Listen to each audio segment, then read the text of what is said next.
Android je najrozšírenejší mobilný operačný systém na svete. Beží na miliónoch zariadení a preto sú Android programátori stále žiadaní. Chceš sa stať jedným z nich? V kurze Android Junior Programátor ťa krok za krokom prevediem tým, čo od teba bude očakávať tvoj budúci zamestnávateľ.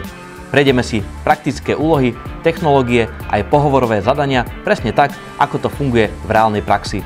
Naučí sa pracovať s JSON formátom, vymieňať údaje cez REST API, používať knižnice OKHTTP a Retrofit a pochopíš, ako komunikuje aplikácia so serverom.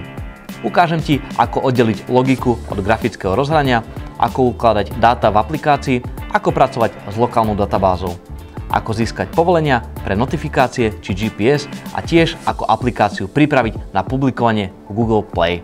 Volám sa Jan Kandráč. Programovaniu Android aplikácií sa venujem už viac ako 12 rokov a svoje skúsenosti ti odovzdám zrozumiteľne, systematicky a prakticky. Ak chceš začať svoju kariéru v Android vývoji, toto je kurz, ktorý ťa dostane z nuly na junior pozíciu. Teším sa na teba v kurze.